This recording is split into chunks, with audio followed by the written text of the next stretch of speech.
Mes chers collègues, Monsieur le ministre, la délégation aux droits des femmes et à l'égalité des chances entre les hommes et les femmes de l'Assemblée nationale est honorée de vous recevoir aujourd'hui et vous remercie chaleureusement pour cette audition qui permettra, je l'espère, d'éclairer nos membres sur les mesures prévues dans le projet de loi de financement de la sécurité sociale rectificative et sur leurs impacts, en particulier sur les femmes. Avant de passer à notre ordre du jour, permettez-moi de faire un petit point traditionnel sur l'agenda. Le mercredi 15 février, à 16h30, notre délégation auditionnera Madame Agnès Firmin-Lobodo, ministre déléguée, auprès du ministre de la Santé et de la Prévention chargé de l'organisation territoriale et des professions de santé. Cette audition se substitue à celle d'Isabelle Rome qui est décalée au mois de mars après la tenue du comité interministériel égalité.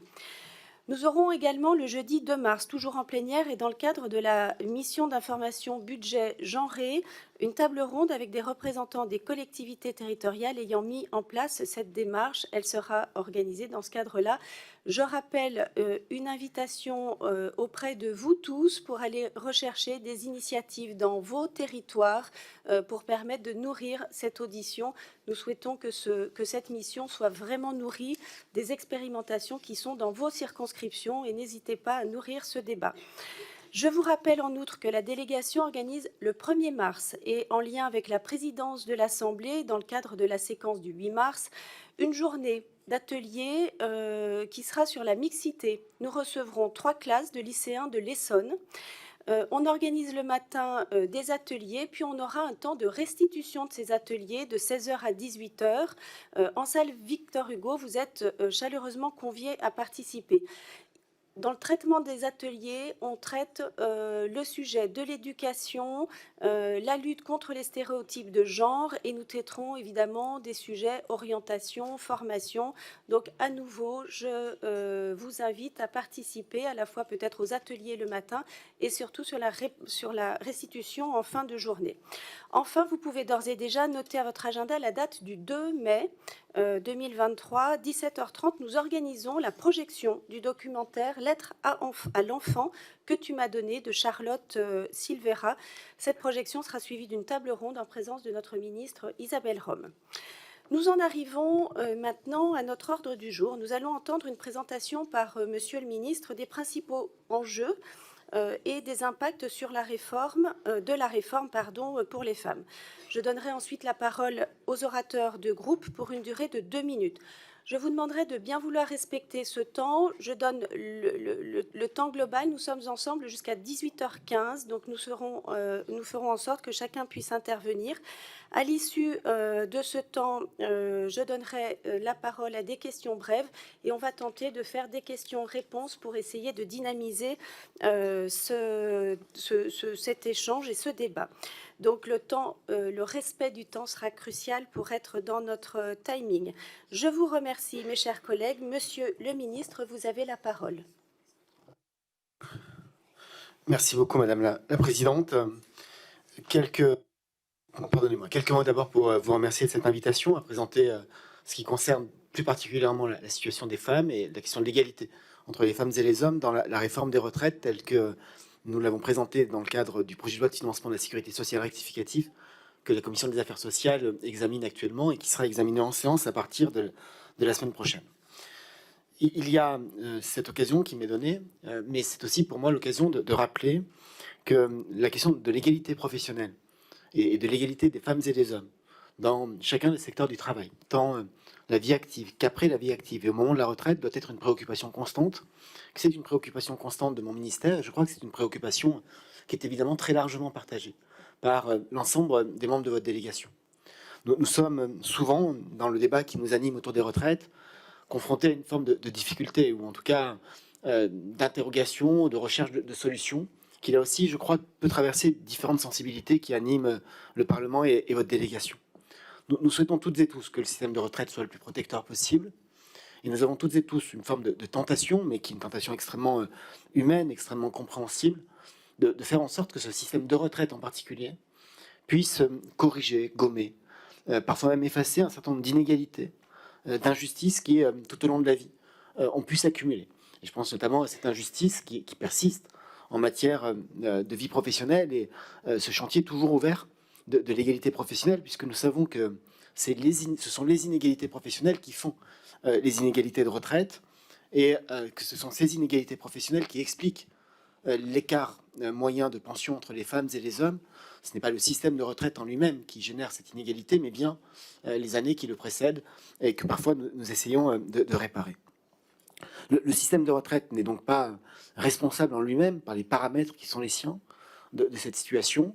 Et d'ailleurs, nous pouvons voir qu'avec la progression, l'augmentation continue, permanente, tant du taux d'emploi que de la capacité à concilier vie personnelle, vie familiale, vie professionnelle, et donc une augmentation du taux d'emploi des femmes à la fois par génération, mais aussi à l'échelle de toute une vie, progressivement et malheureusement très lentement, les inégalités de montant de pension entre les femmes et les hommes diminuent.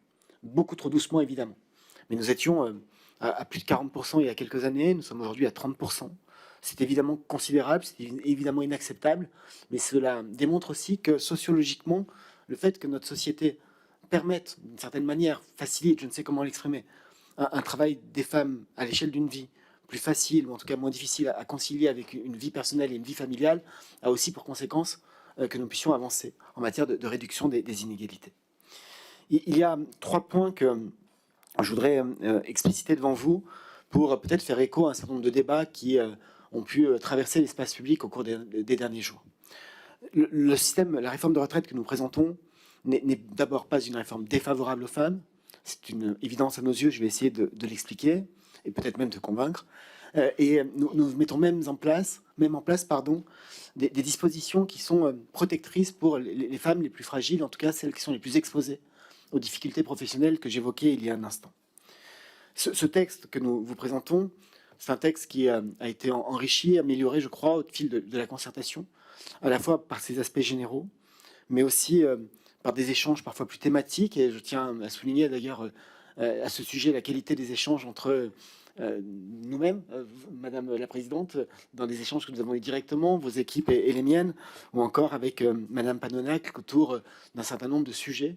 Et je pense notamment aux avancées qui ont pu être d'ores et déjà imaginées et que le gouvernement soutient pour faire en sorte, par exemple, que sur l'index des seniors, il puisse y avoir une approche genrée de cet index des seniors. Vous avez déposé un amendement en ce sens qui nous paraît utile pour avoir la bonne mesure et donc les bons outils pour répondre à tout cela.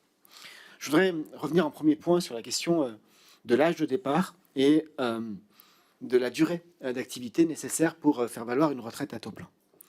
Le fait que les femmes soient amenées à repousser leur âge de départ après la réforme s'explique de 2 manières. Comme pour les hommes, ça s'explique à la fois par la mise en application de la réforme votée en 2013 avec un relèvement de la durée de cotisation minimale exigée pour avoir droit à une retraite à taux plein, et ça s'explique évidemment par le fait que nous envisageons de relever progressivement l'âge d'ouverture des droits de 62 à 64 ans. Et il y a une forme de conséquence mécanique à cela, avec un âge de départ qui va évoluer tant pour les femmes que pour les hommes. Je tiens à préciser, et vous retrouvez cet élément dans l'étude d'impact, en tout cas dans le rapport d'évaluation que nous avons remis, en page 56 pour être tout à fait précis. À l'heure où nous parlons, pour la génération 60, 61, 62, 61 plus particulièrement, cette génération qui peut faire valoir ses droits à la retraite au moment où nous nous réunissons, l'âge de départ effectif, je ne parle pas d'âge légal de départ, mais l'âge de départ effectif des femmes est le même que celui des hommes. Pendant très longtemps, l'âge de départ effectif des femmes a été supérieur à celui des hommes du fait d'une propension subie à avoir des carrières hachées et donc à connaître des carrières hachées qui a amené les femmes à travailler plus longtemps après l'âge d'ouverture des droits pour atteindre le taux plein. Et d'ailleurs, lorsqu'on regarde lesquels des assurés sont les plus nombreux à devoir aller jusqu'à 67 ans et donc l'âge de suppression de la décote, ce sont très majoritairement des femmes, et c'est pour cela que nous avons fait le choix de maintenir l'âge de suppression de la décote à 67 ans, alors que chacune des réformes précédentes de relèvement de l'âge d'ouverture des droits c'était aussi traduite par un relèvement à due concurrence de l'âge de suppression de la décote. Et donc, nous avions cette situation où l'âge moyen de départ effectif était supérieur. Aujourd'hui, nous sommes sur un âge effectif qui est le même. Et lorsqu'on le regarde, ce rapport d'évaluation et l'étude d'impact, on voit que progressivement, lorsqu'on avance dans le temps, l'âge de départ effectif des femmes va progressivement être inférieur à celui des hommes. Et c'est ce qui m'a amené à quelques occasions de souligner qu'en 2030, pour prendre un horizon qui n'est pas trop lointain, l'âge de départ effectif des femmes sera inférieur à celui des hommes, alors qu'il est identique aujourd'hui. C'est un premier point que je voulais souligner, car en 2000, pour les femmes, pardonnez-moi, nées en 1972, pour les Français nés en 1972, l'âge de départ effectif estimé dans l'ensemble des études sur lesquelles nous nous appuyons sera de 64 ans et 4 mois lors de ce départ effectif pour les femmes et de 64 ans et 6 mois pour les hommes. Je répète, c'est la double conséquence à la fois du relèvement de l'âge et de la mise en œuvre de la réforme dite Touraine d'augmentation de la durée de cotisation.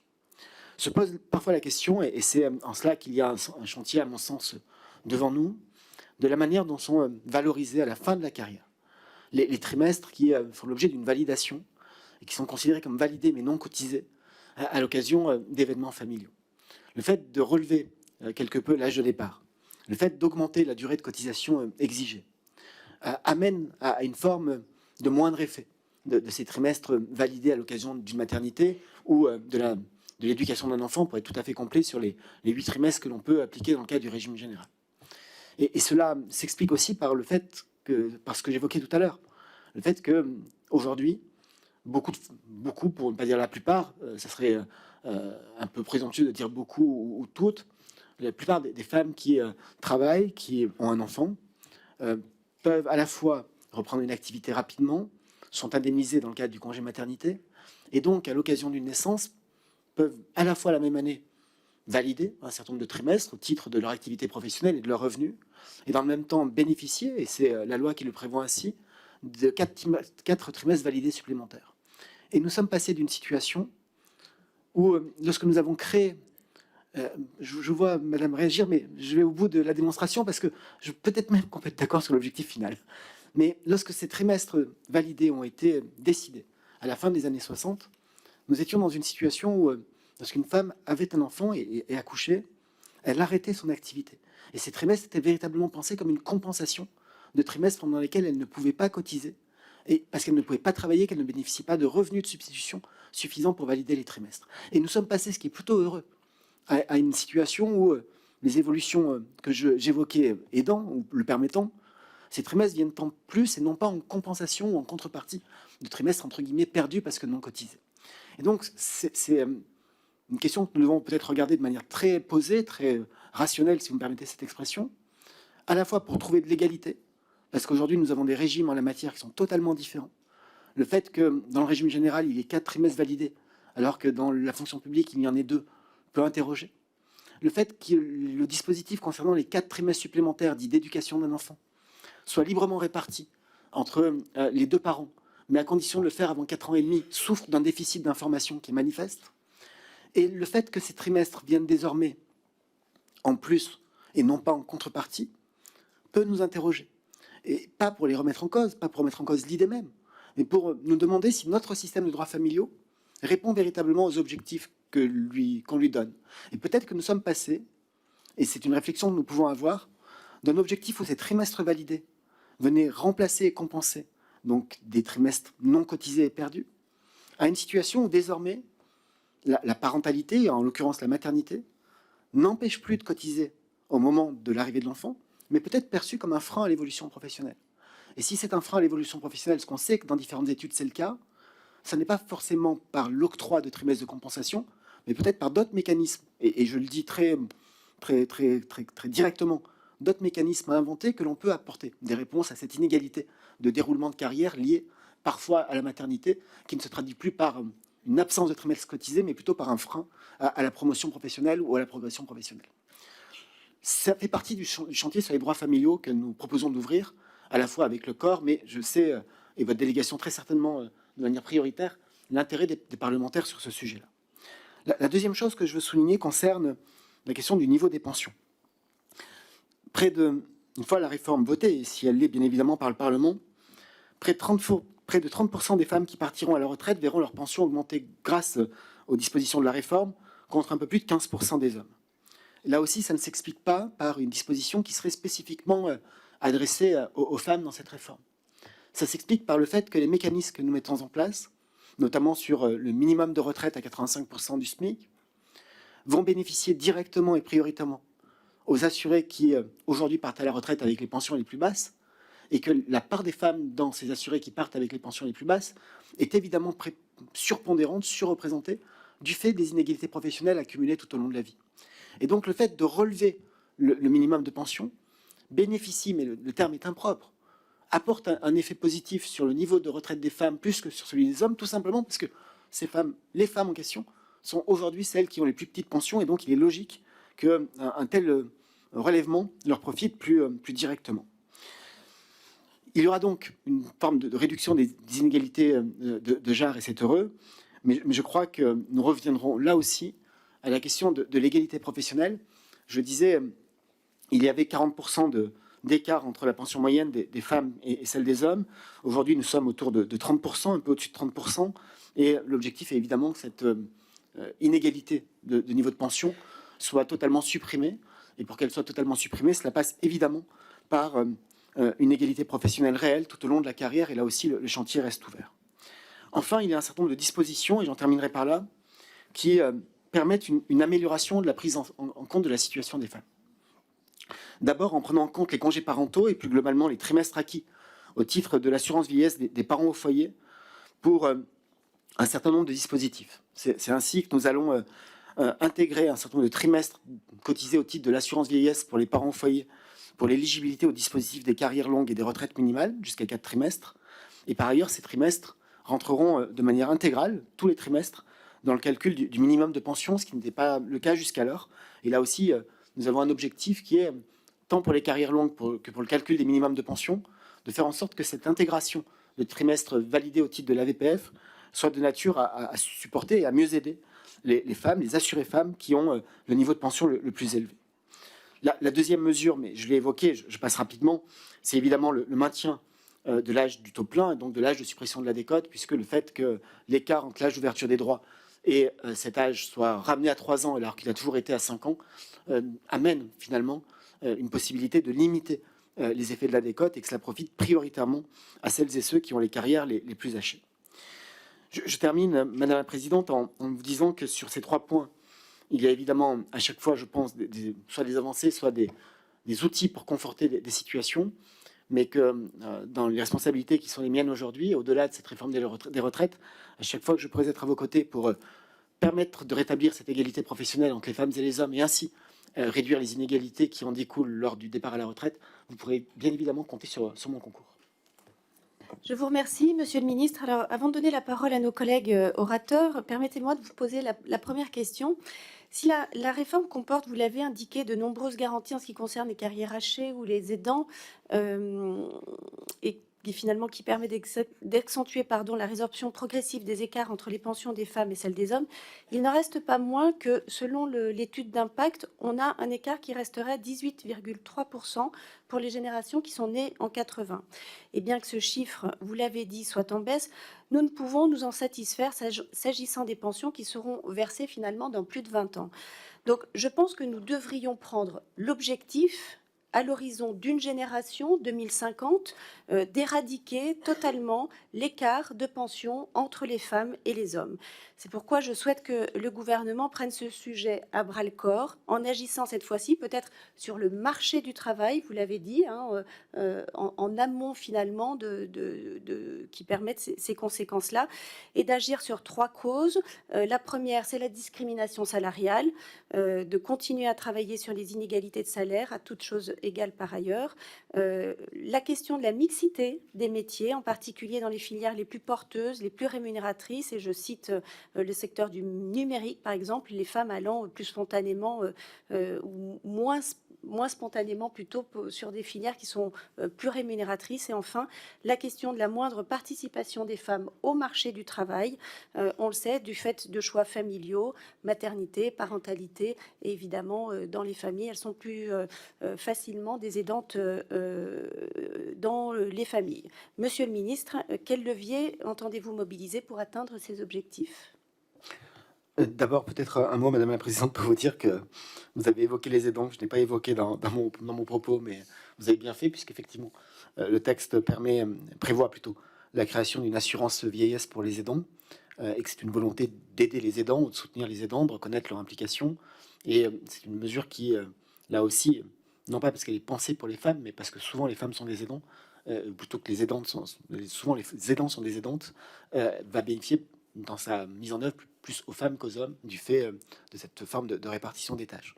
Et nous le faisons pour là aussi reconnaître cette implication auprès des proches blessés, malades ou en situation de handicap.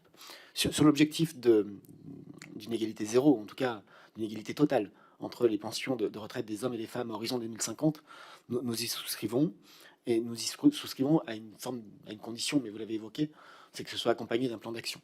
La déclaration, l'intention et l'objectif, je pense, sont partagés par tous.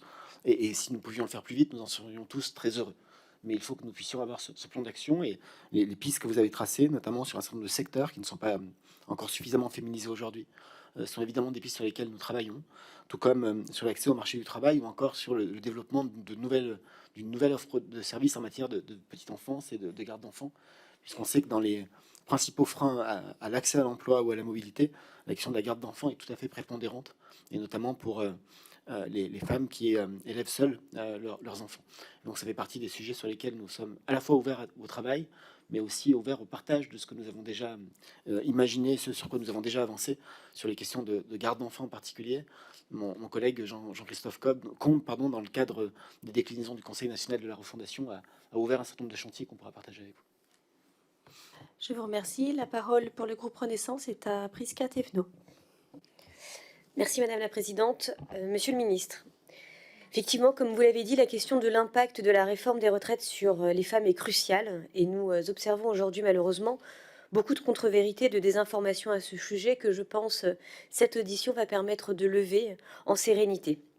J'ai bon espoir que nous pourrons aborder avec vous, comme vous l'avez fait en préambule déjà, un certain nombre de scénarios qui entourent cette question, mais aussi et surtout identifier les points où nous pouvons peut-être aller plus loin, même au-delà de ce propre texte. Effectivement, vous l'avez rappelé, ce texte présente plusieurs avancées pour la retraite des femmes. Il s'attache tout particulièrement à protéger les femmes qui ont des carrières hachées, des carrières interrompues, celles qui aujourd'hui ont souvent les plus petites pensions. Ainsi, près de 30% des femmes bénéficieront d'une augmentation de leur pension. Les situations d'interruption d'activité seront mieux prises en compte pour l'éligibilité aux carrières longues au moment de la retraite, mais également dans le cadre des retraites minimales. Et cela, nous devons le souligner, c'est une grande avancée. Par ailleurs, nous continuons d'enrichir ce texte chaque jour. En ce moment se déroule l'étude de ce texte en commission des affaires sociales et pour toujours plus d'égalité, nous avons adopté en début de semaine l'amendement portant sur l'obligation de distinguer les sexes dans l'index senior porté par la députée Marie-Pierre Rixain. Cependant, le constat est là. De nombreuses inégalités subsistent et les écarts de pension s'expliquent en grande partie par les écarts de salaire contre lesquels il faut lutter. Mais soyons clairs, le système de retraite n'a pas vocation à corriger l'intégralité des difficultés a posteriori. Ainsi, au-delà de l'examen de ce texte, nous avons travaillé depuis 5 ans à corriger ces inégalités et ces défaillances du monde du travail. Dans la continuité de cette réforme, il serait nécessaire et urgent de s'interroger sur des actions au-delà de ce texte portant sur notre système de retraite, comme vous l'avez tout justement dit en préambule. Notamment sur la question d'une politique des familles. Quelles solutions souhaitons-nous apporter aux défis démographiques à moyen et à long terme? Quelles mesures prendre en compte pour continuer à agir pour qu'une femme n'ait plus à choisir ou n'ait pas à choisir entre sa maternité et sa carrière? Quelles solutions enfin avons-nous pour continuer à réduire les écarts de salaire et les inégalités professionnelles entre les hommes et les femmes avant même d'arriver à ce moment de la retraite? Ces questions, je pense que chacun d'entre nous a à cœur d'y répondre. Néanmoins, nous devons comprendre que l'ensemble de ces problématiques ne peuvent rentrer uniquement, essentiellement, dans le champ du texte que nous examinons aujourd'hui. Par conséquent, Monsieur le Ministre, je connais l'engagement de votre ministère pour combattre chaque jour les inégalités entre les hommes et les femmes, et j'espère que vous pourrez continuer à nous parler de ce sujet sur les peut-être prochaines échéances à venir. Merci. Je vous remercie. Monsieur le ministre. Ou peut-être tout simplement dire que ce n'est pas une grande surprise si je souscris largement au propos de Madame Thévenot, personne n'en sera surpris, mais dire que dans des différentes dispositions que nous prenons, il y en a certaines que j'ai évoquées, notamment le fait de mieux protéger les carrières hachées. C'est là aussi une mesure qui s'applique à tous les assurés, mais qui a des conséquences peut-être plus importantes pour les femmes qui y sont plus exposées. c'est à la fois l'intégration donc des trimestres AVPF, des trimestres de congés parentaux, tant pour l'éligibilité aux carrières longues sur le calcul de la durée de cotisation requise que sur le calcul du minimum contributif. C'est la première chose. La deuxième chose, c'est que, de manière peut-être plus technique, dans les modalités que nous avons retenues pour le calcul du montant du minimum de pension et de son éligibilité, nous disons, et c'est une réalité, que le minimum de pension va se traduire par un relèvement au 1er septembre de la pension minimum, pardon pour la répétition, de 100 € sous forme de relèvement du minimum contributif. Et en réalité, il s'agit de relever le minimum contributif majoré de 75 € et le minimum contributif de base de 25. Ça permet à la fois de relever, puisque ce sont pour des carrières complètes, l'objectif cible, de relever très fortement, plus fortement, la pension de celles et ceux qui ont travaillé pendant au moins 30 ans. C'est le premier critère d'éligibilité au MICO majoré. Mais de relever aussi la pension, souvent assez basse, de celles et ceux qui ont travaillé moins de 30 ans, mais qui ont pu connaître des interruptions plus longues dans leur carrière. Et il y a d'autres leviers que nous pouvons actionner. Il y a évidemment un levier sur la question de l'égalité professionnelle, et c'est d'assurer à la fois un suivi de tous les engagements qui ont été pris. Plusieurs lois ont été votées, il faut aller au bout de celles-ci. Et lorsqu'on voit les résultats de l'index égalité professionnelle, ils sont plutôt encourageants, puisque à méthodologie constante et à mode de calcul constant, les notes des entreprises qui sont exposées à cet indice sont des notes en amélioration, ce qui est plutôt le témoignage d'une bonne dynamique. Ça ne veut pas dire que le schéma est terminé, mais la dynamique est là. Il y a une politique d'accompagnement que nous devons mettre en place et renforcer auprès des familles, puisque la question de la natalité est évidemment une question majeure, mais à concilier avec la vie professionnelle. Je ne voudrais pas, pardon si je dis de manière simpliste, mais je ne voudrais pas qu'un regain de politique de natalité se traduise par un déclin de politique en matière d'égalité professionnelle et d'accès à l'emploi des femmes. Donc il faut faire attention à ces deux éléments. Et puis il y a des éléments d'égalité qu'on peut travailler. Le gouvernement est tout prêt d'ici la séance à avancer avec les parlementaires qui le souhaitent sur la réduction de certaines inégalités. Je pense par exemple au fait qu'aujourd'hui les professions libérales, et elles sont nombreuses, pas nécessairement toujours avec des revenus aussi importants que l'image qu'on en a, ne bénéficient pas de la majoration de 10% dont bénéficient les autres assurés à partir du 3e enfant. Ça fait partie des choses que l'on peut regarder aussi pour faire en sorte qu'il y ait le maximum d'égalité. Merci, Monsieur le Ministre. Pour le groupe Rassemblement National, Monsieur Emmanuel Taché de la Pagerie. Madame la Présidente, Monsieur le Ministre, chers collègues, l'étude d'impact du projet de loi de financement rectificatif de la Sécurité sociale pour 2023 portant réforme des retraites est très claire. Les femmes seront davantage impactées par le recul de l'âge de départ à la retraite de 62 à 64 ans. Elles devront travailler en moyenne 7 mois de plus contre 5 pour les hommes. Le ministre des Relations avec le Parlement, Franck Riester, a lui-même concédé qu'il était évident que les femmes allaient être pénalisées, dont acte. Pour certaines générations, notamment celles des années 80 par exemple, on passe même du simple au double. Les femmes devront partir en moyenne 8 mois de plus, contre 4 pour les hommes.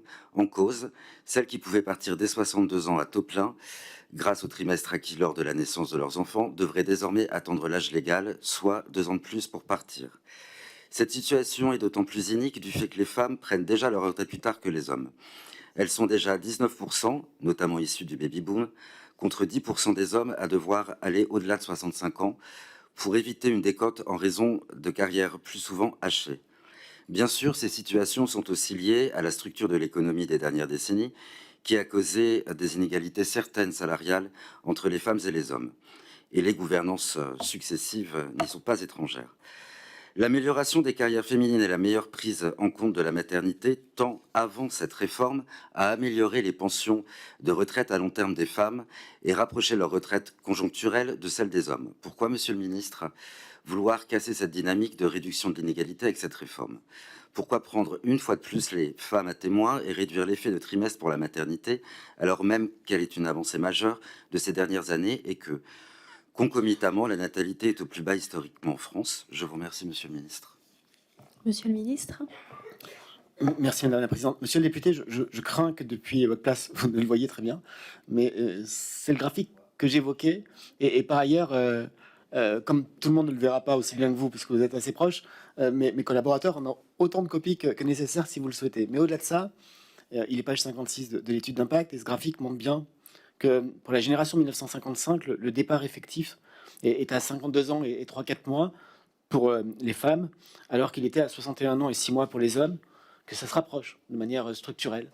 jusqu'à la génération 61, 62, 63, où à quelques semaines près, dans un sens ou dans un autre, c'est le croisement des courbes, le départ à la retraite est un âge effectif identique. Et ensuite, c'est le graphique qui tient compte de l'application de la réforme. Le graphique rouge est l'âge effectif de départ des femmes. Et page 56 de l'étude d'impact, vous verrez qu'il y a ce même graphique, avec en plus une troisième courbe qui est l'âge moyen, et qu'en dessous, décalé de 2 ans par évidence, 2 ans en 2030, il y a la même courbe, la même évolution, s'il n'y avait pas de réforme. Et on voit que les courbes sont assez parallèles, et que cet abaissement de l'âge effectif de départ des femmes par rapport à celui des hommes vaut avec ou sans réforme. Donc il n'y a pas de dégradation de la situation des femmes. Par contre, et je le dis rapidement parce que je l'ai déjà évoqué longuement tout à l'heure, l'augmentation de l'âge de manière générale, ainsi que l'augmentation de la durée de cotisation, et le fait, et je le répète, c'est une très bonne chose, que la carrière des femmes soit de plus en plus complète, doit nous interroger sur l'utilité, la pertinence de cette validation de trimestre supplémentaire dans le cas justement où les femmes concernées arrivent à avoir une carrière complète. Lorsque les femmes en question, lorsque les femmes qui ont eu des enfants ont une carrière très hachée, la validation des trimestres reste intéressante parce qu'elle permet effectivement d'atteindre la durée d'affiliation au régime requise. Lorsque la carrière est complète, aujourd'hui comme demain, l'intérêt est bien moindre. Et donc peut-être que dans le cadre de la réflexion que j'ai évoquée, on peut trouver des manières d'accompagner, de rétablir l'égalité, peut-être différentes, mais ça reste véritablement à construire. Mais les graphiques sont, je crois, assez parlants, au-delà de toute forme de déclaration. Merci. Pour LFI, Madame Sarah Legrain. Merci Madame la Présidente, mes chers collègues. Monsieur le Ministre, hier, il y avait du monde dans la rue contre votre réforme, vous savez. Presque 3 millions. Et parmi eux, j'ai vu une femme avec cette pancarte « Je déprime moins en simulant l'orgasme qu'en simulant ma retraite ». Pourquoi donc cette femme est-elle si déprimée de simuler sa retraite? Peut-être que, comme la moyenne des femmes, elle touche une pension située sous le seuil de pauvreté et inférieure à 40% à celle de son voisin masculin.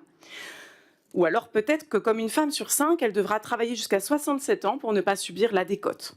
Ou encore peut-être qu'elle exerce l'un de ces trop nombreux métiers féminisés dont la pénibilité n'est pas reconnue, par exemple auxiliaire de vie qui porte des courses et des personnes à longueur de journée sans que cela soit considéré comme une charge lourde. Peut-être subit-elle un temps partiel, faute de solution de garde d'enfants. Monsieur le ministre, cette réalité vécue par les femmes est déjà fort déprimante et vous réussissez l'exploit de l'aggraver encore avec votre réforme. Avec votre réforme, l'augmentation de la durée de travail sera 2 fois plus forte pour les femmes que pour les hommes. C'est pas moi qui le dis, c'est votre étude d'impact. Alors je vous entends ici vous réjouir que leurs pensions vont augmenter un peu.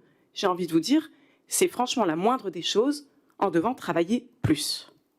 Et surtout, par pitié, n'ayez pas l'indécence de nous répondre encore minimum contributif à 1 200 € brut ou encore prise en compte de la maternité. Car on a bien compris que votre minimum contributif à 1 200 € brut leur passera sous le nez aux femmes puisqu'il est conditionné à des carrières complètes qu'elles n'ont pas. On est aussi assez intelligente, voyez-vous, pour voir que nos trimestres acquis lors de la naissance de nos enfants partiront en fumée avec le report de l'âge légal. Bref, Elisabeth Borne ment quand elle dit que les femmes seront les grandes gagnantes. Vous venez de mentir de nouveau en disant que cette réforme avantage les femmes. En vérité, monsieur le ministre, la vérité, c'est qu'avec votre réforme, tout le monde est perdant et que les femmes sont les grandes perdantes. Alors, dans un timide élan de sincérité, votre collègue, le ministre Riester, l'a reconnu. Les femmes sont un peu pénalisées par le report de l'âge légal. Alors, pour répondre à la litote par la litote, je vous dis qu'elles sont un peu déterminées à ne pas laisser passer cette réforme injuste.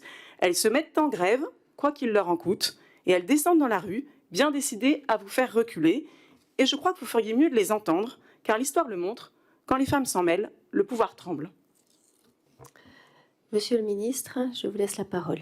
D'abord, Madame la députée, je ne doute de l'intelligence de personne, par définition. Et c'est même un principe que j'ai dans la vie politique. Je pense que les élus sont intelligents, je pense que les électeurs sont intelligents, et je ne crois ni aux efforts de pédagogie, mais uniquement aux efforts d'explication et de conviction quand on arrive à avoir les arguments qu'il faut. La deuxième chose, c'est que si je peux partager cela avec vous, je ne vous autorise pas très clairement à dire que je mens. Les éléments que j'ai avancés sont des éléments qui sont dans l'étude d'impact et qui montrent les effets de la réforme tels Ils ont été imaginés, pensés et prévus. Donc vous avez le droit d'être en désaccord avec moi, mais je ne vous autorise pas à me traiter de menteur.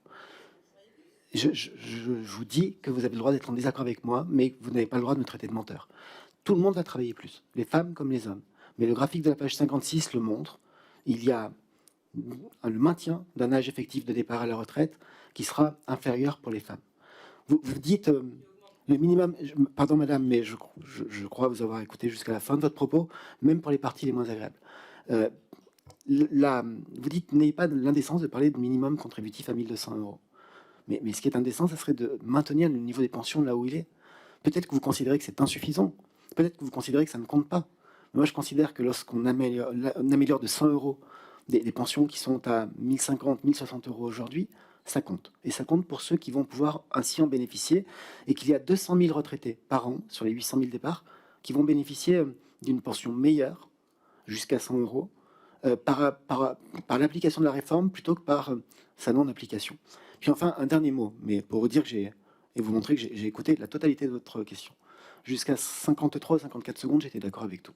Peut-être pas à la pancarte, parce que je ne l'aurais pas écrit comme ça. Mais j'étais d'accord avec tout sur le fait qu'il y a des inégalités professionnelles, le fait que les femmes aujourd'hui sont à la retraite victimes d'inégalités qui sont la conséquence d'inégalités tout au long de la vie. Et je pense que au-delà du texte, et au-delà du débat et au-delà du désaccord que nous avons sur la réforme que nous proposons, ce chantier-là, et je l'ai dit, je le répète, reste prioritaire. Merci, Monsieur le Ministre. Pour les Républicains, Frédéric Meunier. Merci Madame la Présidente. Monsieur le Ministre, la droite républicaine a toujours assumé de réformer les retraites, que ce soit Jacques Chirac à Nicolas Sarkozy, pour sauver notre système par répartition. Le système de retraite est structurellement déficitaire en raison de l'inversion, entre autres, du rapport démographique. Alors qu'on comptait 3 cotisants pour un retraité en 1970, 2 cotisants pour un retraité en 2000, il n'y a plus que 1,7 cotisants aujourd'hui. Nous sommes donc convaincus qu'il faut une réforme de retraite. Toutefois, dans un pays fracturé avec une situation sociale explosive, une telle réforme doit être acceptable pour la population. Ainsi, nous espérons que le débat parlementaire, même si c'est un vœu pieux, permettra d'améliorer la situation des femmes. Monsieur le ministre, dans les faits, les carrières des femmes sont plus courtes. 40% ont une carrière courte contre 32% pour les hommes. Parce que ce sont les femmes qui arrêtent ou limitent leur activité pour élever les enfants ou s'occuper des personnes dépendantes. Alors, 4 points. Nous avons déposé un amendement qui vise à permettre aux femmes de partir un trimestre plus tôt que l'âge légal de départ à la retraite. Cette situation est particulièrement importante pour les femmes ayant commencé à travailler très jeunes. Cet amendement a-t-il une chance d'aboutir ? Nous avons pu constater qu'il n'y a pas de prise en compte de la pénibilité pour les femmes. En fait, les critères de pénibilité sont le bruit, le travail de nuit, le travail en équipe, le travail répétitif, les activités, etc., etc. Et ça ne concerne en réalité, en majorité, 75% des femmes. On a pu constater qu'un quart des aides-soignantes, je donne les chiffres, pourraient partir plus tôt, c'est-à-dire 62 ans, alors qu'aujourd'hui, elles peuvent toutes partir à 57 ans.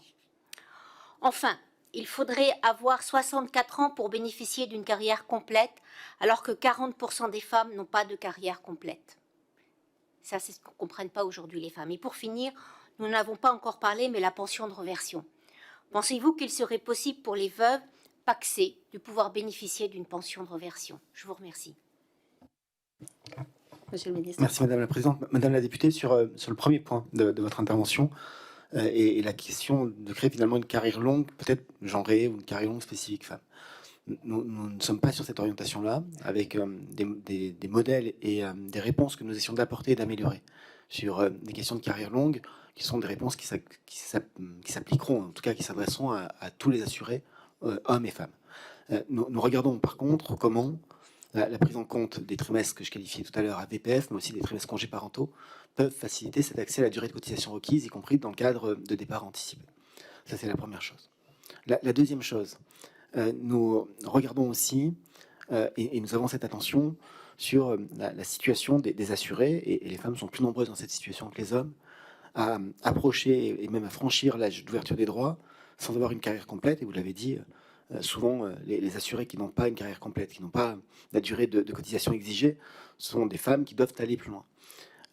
Le 62 ou le 64 ans ne change pas grand-chose d'une certaine manière à cette situation-là, puisque très souvent, le fait de devoir aller plus loin les amène au-delà de 64 ans, et c'est lié à cette inégalité de carrière que j'ai déjà évoquée. C'est pour cette raison, par contre, que nous avons fait le choix que j'ai déjà évoqué de maintenir l'âge de la décote pour ne pas repousser cet horizon de suppression de décote par rapport à un âge de départ à la retraite. Sur le troisième point, qui est la question des aides-soignantes, je dois dire que le quart que vous avez évoqué, je ne l'ai pas en tête, donc je regarderai plus précisément. Par contre, sur la question des aides-soignants, et les aides-soignantes, mais on sait que c'est une profession très majoritairement féminine, on a un très gros chantier d'harmonisation de droits à faire. Aujourd'hui, si vous êtes aide-soignant à l'hôpital public et donc titulaire de la fonction publique hospitalière, vous êtes considéré comme catégorie active et vous pouvez partir avec 5 ans d'avance sur l'âge légal de départ. Si vous êtes aide-soignant dans le même hôpital, mais comme contractuel, vous n'avez pas droit à ce départ anticipé puisque seuls les titulaires sont en catégorie active. Si vous êtes aide-soignant dans le secteur privé, vous avez le droit, en tout cas vous pouvez être éligible au compte professionnel de prévention.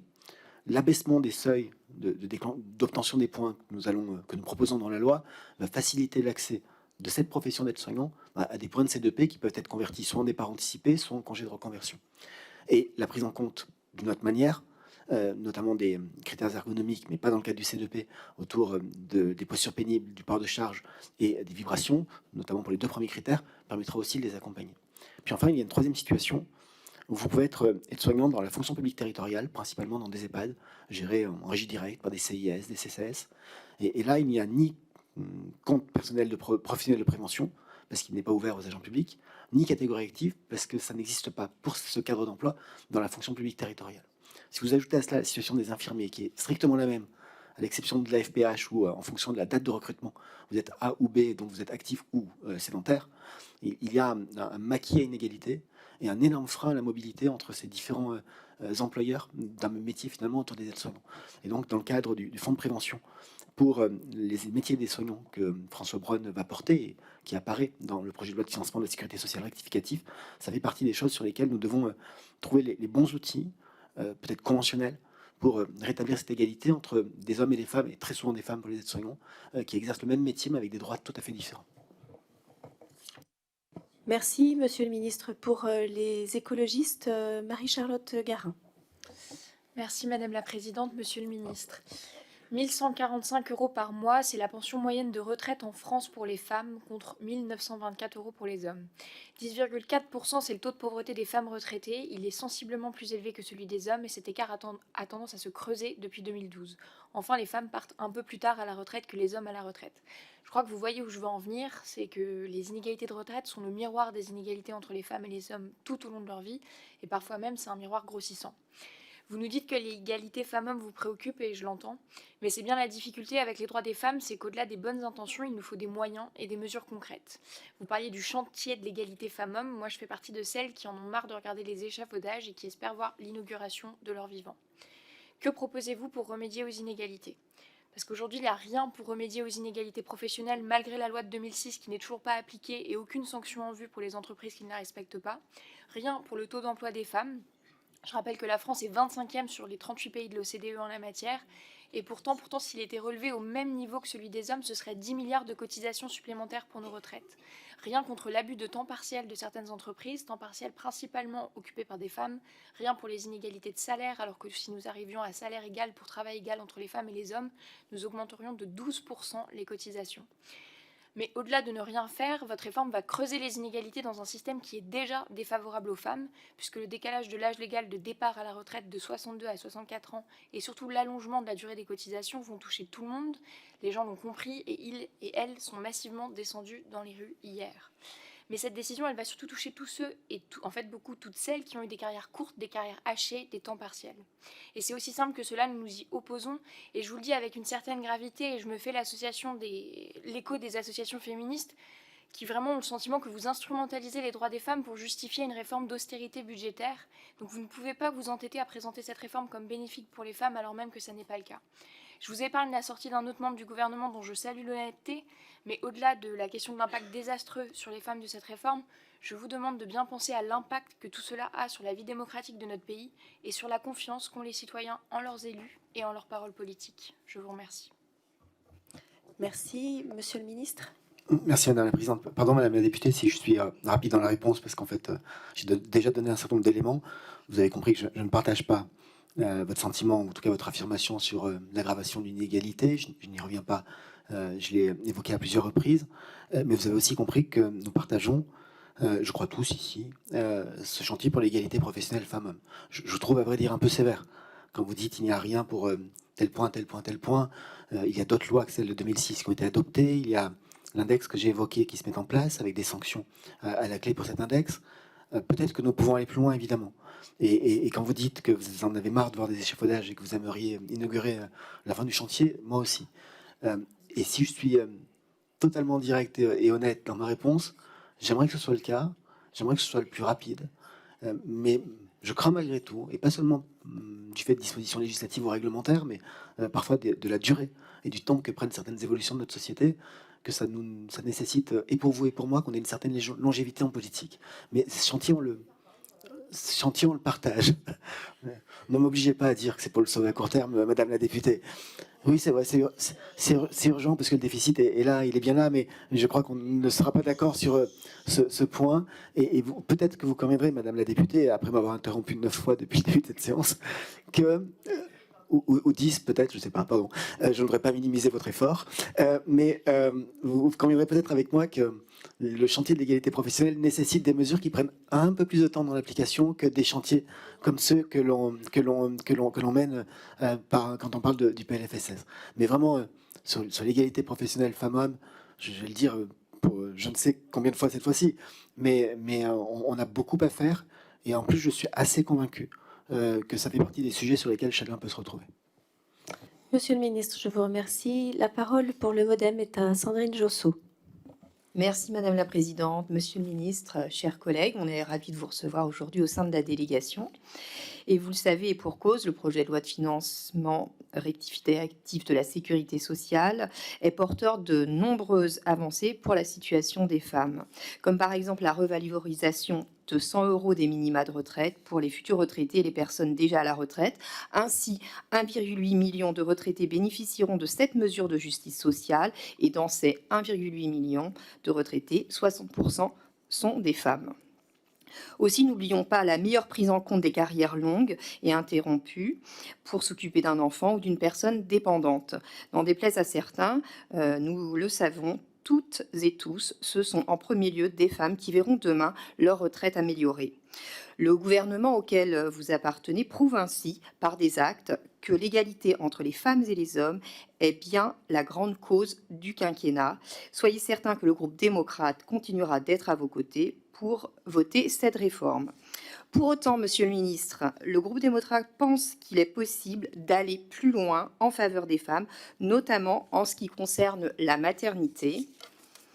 Oui, notre système de retraite manque encore de justice envers les assurés ayant eu une carrière hachée, qui sont bien souvent des femmes.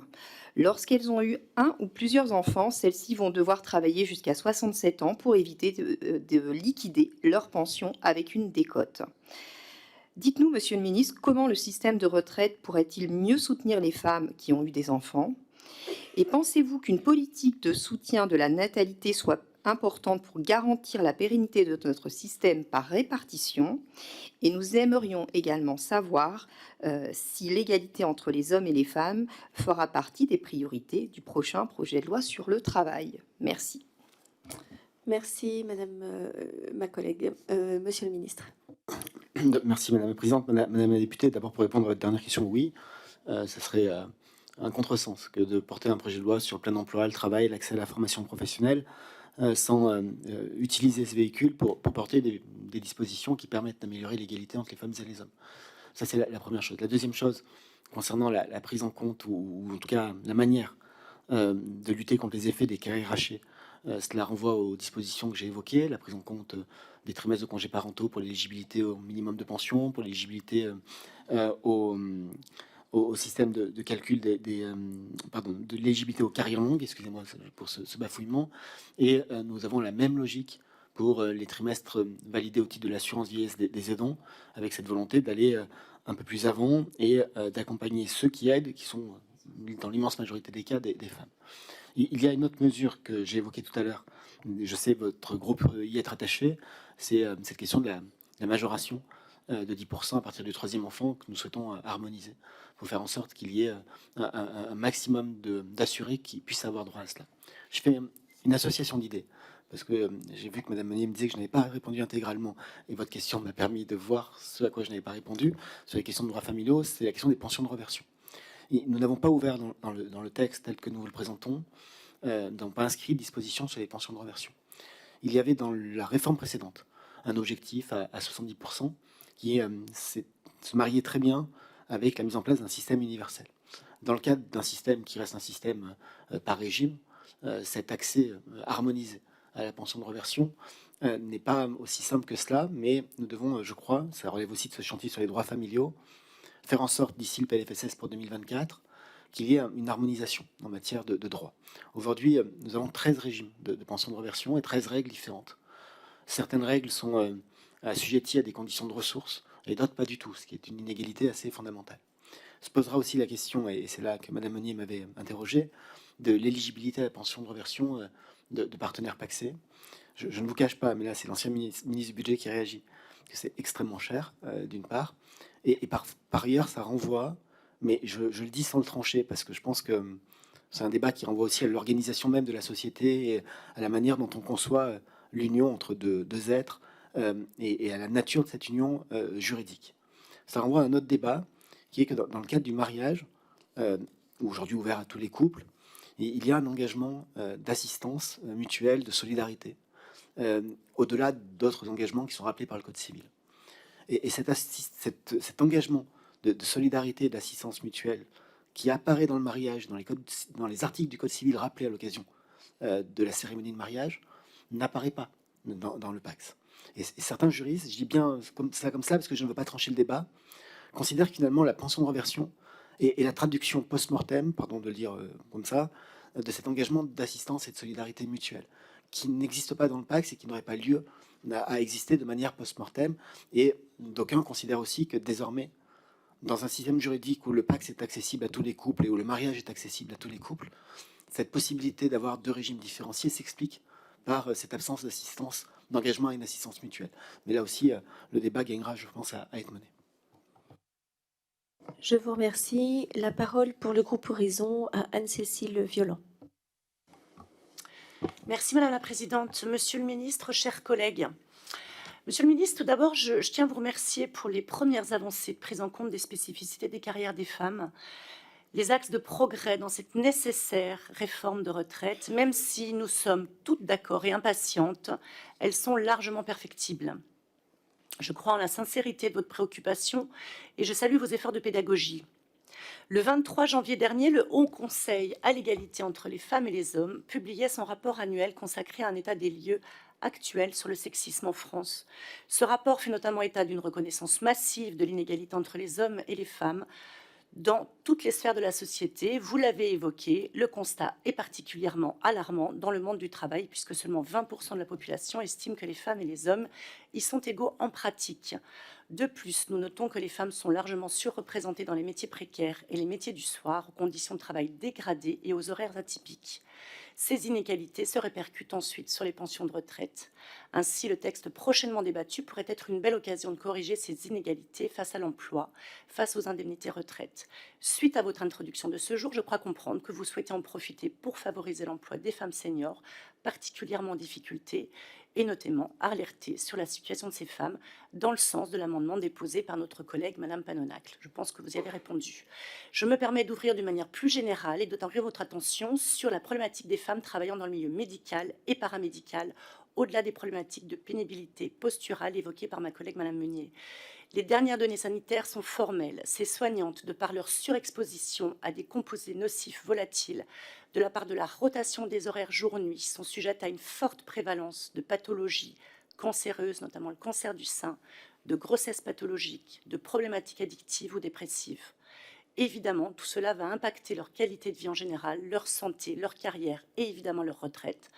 Comment prendre en compte ces risques spécifiques des femmes soignantes dans un développement d'axes majeurs de politique publique? Je vous remercie, Monsieur le Ministre.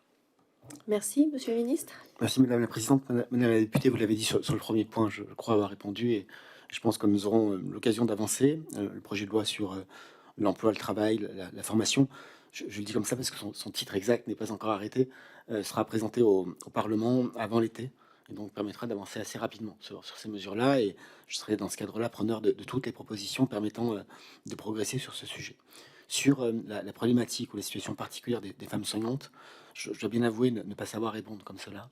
D'abord parce que ce sont des spécialités qui sont assez loin des compétences qui sont les miennes. Et je ne peux que renvoyer au chantier et aux outils plus qu'au chantier que ce projet de loi donne à François Braun, mon collègue en charge de la santé, notamment avec la création d'un fonds de prévention, d'accompagnement des métiers du soin, sur les questions de pénibilité, d'attractivité des métiers, de conciliation vie professionnelle et personnelle, et que nous souhaitons doter de 100 millions d'euros par an.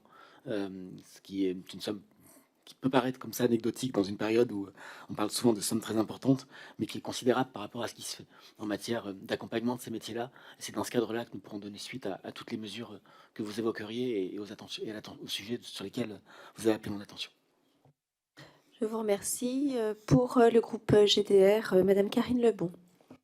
Merci Madame la Présidente. Monsieur le Ministre, pardonnez-moi mon retard, j'étais retenue dans l'hémicycle. Merci de me permettre de poser ma question. Le ministre des Relations avec le Parlement l'a lui-même dit, cette réforme va impacter particulièrement les femmes et je pourrais rajouter particulièrement les femmes ultramarines. Mon département, la Réunion, est en effet le département de France, hors Mayotte, où les pensions de retraite sont les plus faibles. Les seniors à la Réunion sont particulièrement nombreux à dépendre du minimum vieillesse, 17% contre 4% en hexagone. De plus, les familles monoparentales sont nombreuses dans les Outre-mer, ce sont souvent des familles pauvres, et dans la plupart des cas, ces familles monoparentales sont tenues par des femmes. Elles n'ont pas d'autre choix, elles ne peuvent pas faire autrement que de prendre des temps partiels pour s'occuper de l'éducation de leurs enfants, et cela aura un impact au moment de la retraite. Monsieur le ministre, que prévoit le gouvernement pour la situation particulière des femmes ultramarines? Le SMIC chez nous n'a été aligné qu'en 1996. Certains métiers sont entrés tardivement dans le régime de cotisation. Nous devons avoir une réflexion particulière à ce sujet. La réforme de l'assurance chômage ne s'applique pas chez nous. Pouvons-nous en faire de même pour les retraites? Et pour conclure, je souhaiterais aborder un point qui m'a été communiqué par l'association Eva pour la vie. Il est vrai que les enfants peuvent rapporter jusqu'à 8 trimestres aux mères de famille. Oui, mais si les mères travaillent dans le public, il faut que l'enfant survive au-delà de l'âge de 9 ans, 4 ans dans le privé. C'est la double peine quand on a un enfant qui meurt d'un cancer, quand on est une mère endeuillée. Alors bien sûr, ce rattrapage de trimestre ne ramènera pas leur enfant, mais si on peut éviter à ces mères d'être doublement punies, ce serait un premier pas vers l'empathie et la compassion. Je vous remercie. Monsieur le Ministre. Merci Madame la Présidente. Madame la députée, sur le point que vous évoquez, je le découvre avec vous. C'est-à-dire que je sais la différence de traitement entre les femmes assurées du régime public, les femmes assurées du régime général. Il y a 4 mois et 2 mois et c'est déjà une forme d'inégalité. Mais sur la question que vous évoquez par rapport à un éventuel décès d'enfant, je le découvre avec vous et si vous voulez bien, on va le vérifier, on va le regarder. Enfin, je vous crois sur parole, mais je le découvre donc je ne sais pas vous dire plus que ça. On va regarder cela et si vous le voulez bien, on revient vers vous. On va regarder tout cela et n'hésitez pas si, enfin, je ne veux pas être accusé de vouloir influencer le travail des parlementaires, mais si vous souhaitez qu'on regarde l'amendement avant pour voir comment on peut avancer, n'hésitez surtout pas. Sur la question des retraites outre-mer, j'ai eu l'occasion de répondre à des questions d'actualité, à l'exception de Mayotte, qui est dans une situation très particulière. La réforme va s'appliquer outre-mer de manière classique, mais dans une situation qui ne l'est pas. Qui n'est pas parce que vous l'avez dit, beaucoup des assurés ont des carrières qui sont soit difficiles à reconstituer, soit appuyées sur des niveaux de SMIC qui n'avaient pas été alignés, parfois encore dans des périodes de convergence. Et nous savons qu'il y a une situation aujourd'hui effective que l'on constate, qui fait que l'âge de départ effectif à la retraite outre-mer est déjà très significativement supérieur, pour les raisons que vous avez évoquées, à celui que nous constatons en métropole. À La Réunion, par exemple, c'est 64,3 ans. alors qu'en métropole, on est à 62 ans et 2 mois, ou 62 ans et 3 mois en âge effectif, pardonnez-moi, 63 ans et 2 mois en âge effectif de départ. Il y a une explication qui est négative, c'est la faiblesse du niveau de cotisation, la faiblesse des revenus et des carrières plus hachées qu'en métropole, qui explique que les assurés aillent plus loin en termes d'âge avant de faire valoir leurs droits. Il y a une conséquence, et je n'ose pas dire positive, mais c'est qu'une conséquence, qui est que dans un système, dans une réforme telle que nous la portons, avec un relèvement de l'âge légal de 2 ans progressivement, même après le relèvement, cela ne sera pas mordant d'une certaine manière pour des assurés dont l'âge effectif est déjà supérieur à ce que sera le nouvel âge légal. Mais il y a des travaux à mener d'amélioration indépendant même de la réforme. Je pense par exemple dans des territoires comme celui de la Réunion, et j'ai peur de vous dire une bêtise, je crois que c'est la Guadeloupe. J'hésite toujours entre la Guadeloupe et la Martinique sur ce sujet-là. Il y a par exemple une inégalité qui subsiste pour les salariés du secteur agricole, puisque le régime Agirc Carco de complémentaire obligatoire ne s'applique pas aux salariés du secteur agricole à La Réunion et en Guadeloupe, il me semble. Ça relève des partenaires sociaux, mais indépendamment même de la réforme, ça fait partie des sujets sur lesquels il y a des éléments de rétablissement d'égalité et d'équité à mettre en place. Merci, Monsieur le Ministre. La parole est à Mireille Clapeau. Merci Madame la Présidente. Monsieur le Ministre, merci d'être ici. Je suis convaincue de votre sincérité sur la recherche de l'égalité entre les femmes et les hommes en matière de travail. Je salue d'ailleurs ici les avancées, les points positifs de la réforme pour les femmes et ma satisfaction du vote en commission de l'amendement de ma collègue qui inclut une distinction par sexe dans l'index senior. Toutefois, ayant travaillé en circonscription sur l'emploi des seniors en général, je voudrais vous interroger sur la spécificité de l'emploi des femmes seniors et en corollaire sur leur future retraite. Première situation, c'est celle des femmes qui ont dû quitter leur emploi pendant plusieurs années pour s'occuper de leurs proches, ou parce que la culture française les pousse à s'arrêter et à s'occuper de leurs enfants. Elles se retrouvent sur le marché du travail quelques années plus tard. Elles ont aujourd'hui de grandes difficultés à décrocher des entretiens et à retrouver le monde professionnel. Alors vous me direz plus que les hommes. Eh bien oui, parce que souvent elles vivent un isolement social, elles sont éloignées des codes de l'entreprise, elles ont perdu confiance en elles. J'ai donc porté un amendement dans le cadre du PLFSSR pour que le service public de l'emploi propose un accompagnement spécifique aux seniors, une sorte de mission locale pour les seniors. Est-ce que c'est envisageable donc pour les femmes ? Deuxième situation, c'est les femmes qui sont parties dans le cadre d'accords avec leur entreprise, qui sont au chômage, qui auraient dû normalement faire la jonction avec les retraites. Or, l'allongement de la durée de cotisation va les placer dans une situation précaire parce que les femmes sont plus souvent incitées que les hommes à quitter leur entreprise par un plan de départ volontaire. Elles ont aussi moins de patrimoine que les hommes. Voir le livre de Céline Bessière et Sybille Golac, Le genre du capital, elles ont moins de patrimoine, moins d'économie, donc elles sont plus en difficulté, d'où cette question. Et puis, je ne sais pas si j'ai encore quelques secondes, mais il y a la question de la formation en situation de travail pour améliorer l'employabilité des femmes.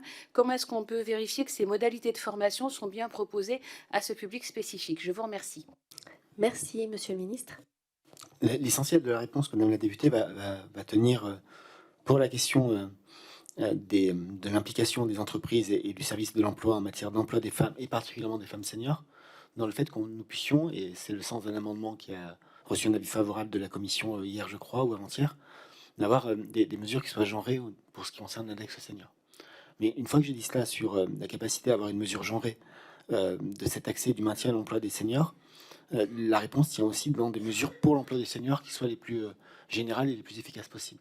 La question de la formation, pas seulement pour les femmes, pour tous les seniors. Aujourd'hui, nous savons que les salariés qui ont plus de 50 ans ont un accès à la formation continue qui est à peu près égal à la moitié de l'accès à la formation continue des salariés de moins de 50 ans. Et ça tient à la fois aux entreprises qui investissent moins en matière de formation pour leurs salariés les plus âgés, mais parfois aussi au sentiment par les salariés et pour les salariés que l'effort de formation deviendrait moins évident, moins efficace, moins utile après 50 ans. Et donc c'est au-delà des mesures que nous allons prendre, un changement extrêmement important de culture managériale et de culture d'entreprise qu'il nous faut pour que l'emploi des seniors ne soit plus considéré comme un frein. Il y a un autre aspect que je n'ai pas évoqué aujourd'hui, mais qui répond en partie à la problématique qui est la vôtre, pour les femmes comme pour les hommes, mais peut-être parce qu'on sait que les carrières hachées sont plus nombreuses pour les femmes que pour les hommes, qu'il y a un effet plus massif pour les femmes que pour les hommes. C'est la question de la retraite progressive. le fait de permettre et de faciliter l'accès à la retraite progressive dans le privé et de l'ouvrir dans le secteur public est aussi un moyen d'accompagner les fins de carrière et de permettre finalement de décélérer, de lever le pied en termes de charges professionnelles sans renoncer à cotiser et donc à valider et cotiser des trimestres de manière à pouvoir aller jusqu'à une carrière complète, mais dans une situation où l'effort en termes de travail est moindre et donc d'éviter la décote qui peut parfois arriver faute de capacité à aller jusqu'au bout de cette carrière professionnelle. Je vous remercie. Pour LFI, Élise Le Boucher. Merci. Hop. Alors, Monsieur le ministre, merci de votre présence. Alors, comme l'a reconnu votre collègue, Monsieur Riester, cette réforme va particulièrement impacter les femmes. Alors, nous n'avions pas besoin de lui pour le comprendre. Les femmes l'ont bien compris, comme le reste de la population, elles ne veulent pas perdre 2 ans de leur vie. Alors, je ne vais pas reprendre, parce que ça a été beaucoup dit, le fait que les inégalités de notre système de retraite sont corrélées finalement aux inégalités sur le marché de l'emploi. Il a déjà été évoqué certaines pistes de travail. Et en effet, je pense qu'au-delà de cette réforme, il est urgent, et c'est possible qu'on veut être dans l'urgence, d'avoir un plan massif pour rattraper notre retard par rapport au marché de l'emploi. Quelques pistes de travail ont déjà été soulignées, l'égalité salariale, mais aussi on peut penser à l'allongement du congé paternité, la création d'un vrai service public de la petite enfance, la contribution obligatoire des employeurs qui imposait temps partiel, et aussi une piste importante. Alors, j'ai pas été forcément très à l'écoute, mais j'ai pas l'impression que vous ayez beaucoup répondu sur les critères de pénibilité sur les métiers féminins. Donc ça a été dit, les critères de pénibilité ont aussi un regard quand même assez sexiste, parce qu'ils concernent essentiellement des métiers masculins, où en effet les ports de charge dans un secteur, alors que dans un autre secteur plus féminin qui va être le même, n'est pas pris en compte. Et l'enjeu de ces réformes aussi, voilà, c'est en 2023, il est temps que les femmes aussi aient leurs propres droits et pas des droits dérivés liés au conjoint. Qu'on sorte aussi de ce système patriarcal. Les femmes sont aujourd'hui pleinement dans le monde du travail, alors faisons évoluer notre protection sociale. Monsieur le ministre. Merci Madame la Présidente. Sans revenir Madame la députée sur différents éléments, parce qu'on a déjà échangé sur le sujet, mais peut-être sur la question de la pénibilité. En 3 points, pardon. D'abord, l'amélioration du C2P que j'ai évoqué tout à l'heure, a notamment dans ces modes d'amélioration 2 choses qui vont profiter à des métiers qui se caractérisent par leur féminisation. L'abaissement du seuil du nombre de nuits à travailler chaque année pour valider des points et obtenir des points de C2P s'adresse évidemment et va permettre à beaucoup plus de métiers du soin, de l'aide à domicile, du secteur médico-sociaux, de valider des points au titre du C2P, et cet abaissement de seuil est plutôt bénéfique pour des métiers qui sont féminisés. De la même manière, nous allons améliorer la prise en compte de la polyexposition, et derrière la polyexposition, on peut aussi retrouver un certain nombre de métiers du soin dans le secteur privé. Je ne reviens pas sur ce que je disais tout à l'heure à propos des aides-soignants dans le public et du fonds de prévention de François Braun. La deuxième chose, c'est qu'il y a aussi un certain nombre de métiers qui sont aujourd'hui très féminisés. Je pense notamment au secteur de l'aide à domicile, et le fait que nous puissions non pas réintégrer au C2P, mais travailler à la fois en termes de prévention et en termes de suivi médical renforcé pour permettre des départs anticipés sur les critères ergonomiques et notamment les postures pénibles, le port de charge, ça va permettre d'emmener dans cet aspect de la pénibilité, de la prévention de la pénibilité, les métiers de l'aide à domicile, pardonnez-moi, qui se caractérisent par des manipulations, par du port de charge et la prise en compte de personnes. Et puis il y a un aspect que je n'ai pas évoqué tout à l'heure, que j'ai évoqué, mais qui renvoie aussi à la question de la pénibilité dans le secteur public, c'est le fait de faciliter la prise en compte, ou en tout cas l'accès aux bénéfices des catégories actives, notamment pour les aides-soignants. Lorsque j'ai évoqué ça tout à l'heure, je l'ai fait très rapidement, et pardonnez-moi parce que je suis un peu confus et fatigué, mais vous l'avez d'autant moins entendu que je l'ai fait au Sénat. Donc, donc, ne vous inquiétez pas, c'est une journée. Mais merci d'y faire attention. Je compte sur vous. Non, j'ai dit au Sénat sur la question des catégories actives dans la fonction publique.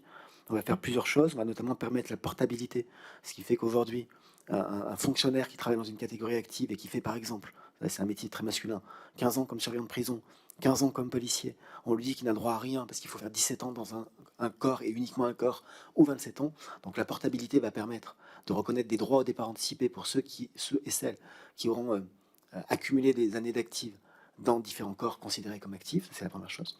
Mais il y a 2 choses qui sont importantes, je crois, pour un métier très féminin, qui est celui des aides-soignants. C'est la suppression de la clause d'achèvement. C'est-à-dire qu'aujourd'hui, pour bénéficier du départ anticipé, il faut démontrer qu'au moment où vous quittez votre poste pour partir à la retraite, vous êtes dans le corps considéré comme actif. Le fait d'autoriser, le fait d'occuper un poste considéré comme sédentaire à la fin de votre carrière sera possible par la suppression de la clause d'achèvement, ce qui est une forme d'accompagnement pour permettre l'accès à des fonctions peut-être plus administratives pour celles et ceux qui le peuvent.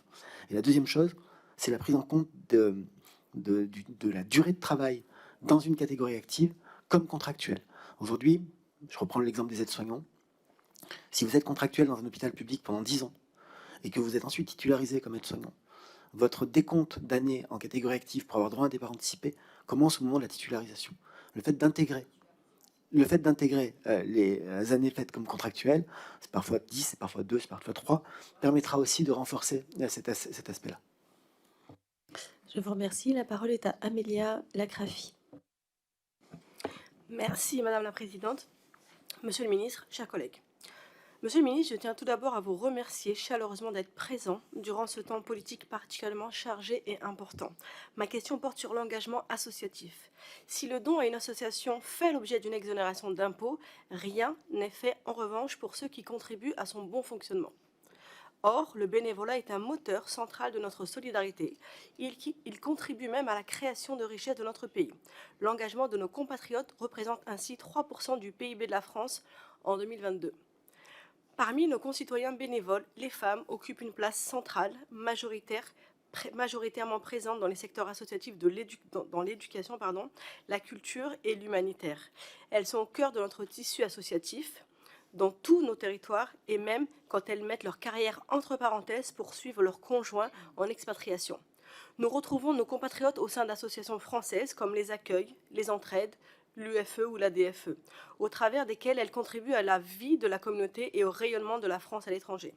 Face à ce constat, il n'est pas illégitime de se poser la question d'une meilleure prise en compte des périodes de bénévolat dans le calcul des droits à la retraite, dès lors que cet engagement répond à une activité régulière et reconnue.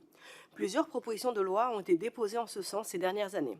Certains collègues députés défendront des amendements similaires dans le cadre de cette réforme. Au-delà d'une forme de reconnaissance, une telle perspective pourrait permettre plus spécifiquement aux femmes de compenser les inégalités de carrière et donc de retraite dont elles font l'objet. Je souhaiterais donc avoir votre analyse et votre point de vue sur ce type d'évolution. Merci, Monsieur le Ministre. Merci Madame la Présidente, Madame la députée. Pour ce qui concerne l'engagement des bénévoles, nous n'avons pas inscrit, vous l'avez vu dans le projet de loi, de validation de trimestre au titre du bénévolat, parce que le sujet est certes important, et je partage ce que vous avez dit sur l'importance de cet engagement, mais il est extrêmement complexe à valider ou à valoriser sous forme de trimestre. D'abord parce que très souvent, pas tout le temps, mais très souvent, le bénévolat peut être réalisé par des hommes et des femmes qui sont en activité, qui ont un emploi et qui par ailleurs cotisent, valident un certain nombre de trimestres. Et j'écarte même le bénévolat réalisé plutôt par des retraités, là c'est un cas encore différent. Et surtout, la mesure du bénévolat n'existe pas aujourd'hui. On a tous plein d'exemples en tête, on peut tous témoigner de telle ou telle association et de l'engagement de telle ou telle personne sur des postes de responsabilité bénévole, mais nous ne savons pas véritablement le mesurer autrement que de manière déclarative. Et la question à laquelle il nous faudra répondre, mais ce ne sera pas dans le cadre de ce texte, ça pourra faire l'objet de travaux ultérieurs, ils sont demandés et nous y souscrivons, c'est comment est-ce qu'on fait pour déterminer le niveau d'intensité, de temps consacré à une activité bénévole pour justifier d'une prise en compte ou d'une majoration, d'une bonification de pension ou de durée de cotisation. Il y a des bénévoles qui vont consacrer un temps incroyable sur des activités qui sont difficiles à quantifier ou à mesurer, mais qui relèvent d'un contact humain absolument nécessaire.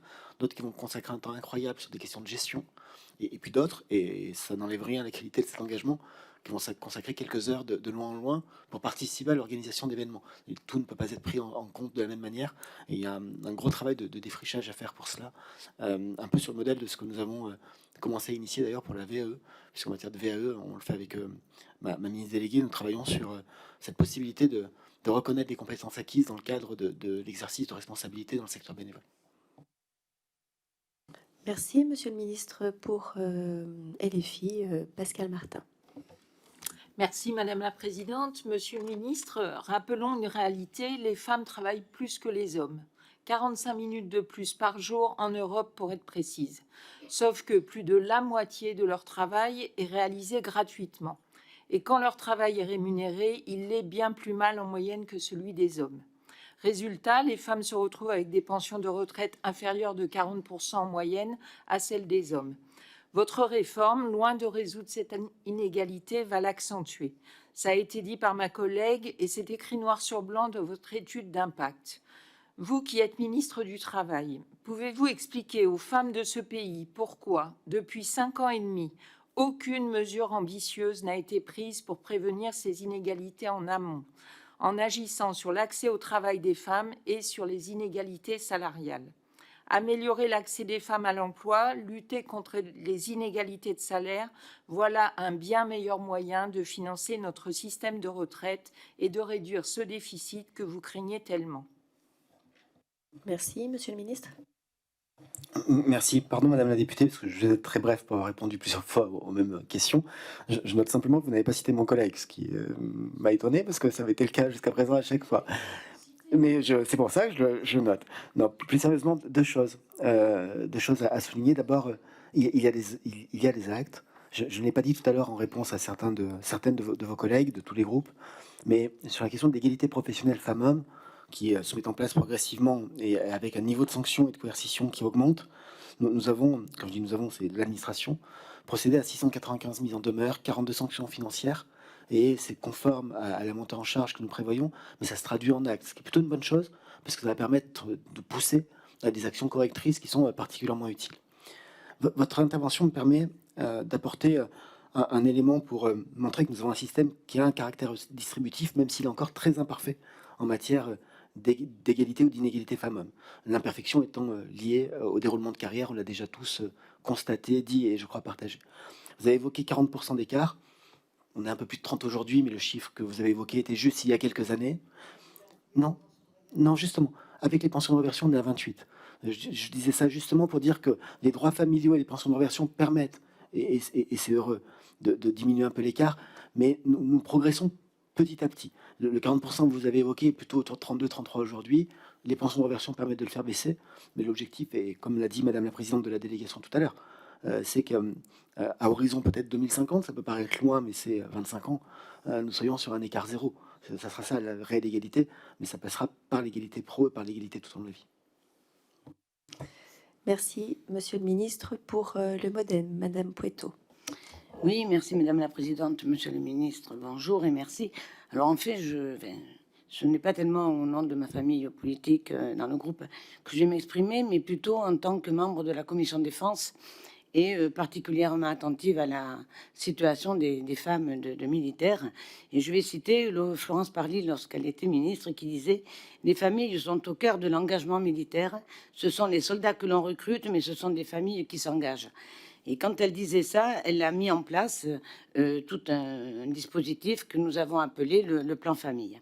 Alors permettez-moi juste de soulever le problème de ces conjointes de militaires qui, bien souvent par le biais du fait qu'ils s'en aillent, qu'ils s'en vont en OPEX, quand ils y laissent pas leur vie, malheureusement pour certains, et qui donc ont un plan, j'ai envie de dire, professionnel et familiale très, très hachée. Donc ces conjointes de militaires expriment d'ailleurs à plusieurs reprises plusieurs degrés de difficulté, au-delà du célibat géographique et des tensions générées par une vie de famille frappée par l'absence de l'itinérance. C'est le plus souvent le défaut d'une forme de statut de conjointe qui est pointé du doigt, en compensation à la sujétion qui s'impose aux époux et par conséquent aux familles. Les sujets qui les préoccupent sont essentiellement l'accès à l'emploi après une mutation, les carrières hachées, on en a beaucoup parlé, qui accompagnent leur parcours et surtout les pensions de retraite amoindries. Le plan famille a apporté de ce plan-là de sérieuses évolutions en la matière, mais n'a pas été en capacité, à ce jour, d'aborder la question des pensions de retraite des conjointes. En cause, l'architecture du système de retraite par répartition qui repose sur les cotisations des actifs. Comment pensez-vous que l'on puisse accompagner les conjointes de militaires qui souffrent des carrières hachées en raison de la sujétion qui s'impose? C'est un sujet que j'aborderai lorsque, évidemment, le débat viendra dans l'hémicycle. Mais je vous remercie, Madame la Présidente, d'avoir suggéré et obtenu du ministre d'être là pour répondre très directement à nos questions. Et il le fait, comme d'habitude, d'une manière très claire et très disponible. Merci. Je souscris à vos propos. Monsieur le ministre. Merci d'abord pour commencer, mais malheureusement je ne vais pas pouvoir beaucoup répondre. Donc je ne serai pas à la hauteur de vos mots, ça va. Non, juste, faut que je le regarde parce que je connais pas assez le sujet. La seule chose qui m'est signalée à l'instant, mais je vous le dis comme on vient de me le livrer, c'est que notamment pour les femmes de militaires, plus largement les conjoints de militaires en fait, pas seulement les femmes, en OPEX, il y a une possibilité d'affiliation volontaire lorsqu'on est à l'étranger. Le dispositif est certainement mal connu, j'en connais moi-même pas les contours, donc je n'en dis pas plus, mais il faut qu'on puisse regarder ça, mais je préfère ne pas plus m'avancer, je vous dirai des bêtises dans le cas contraire. Merci, Monsieur le ministre. Madame Céline Calvez.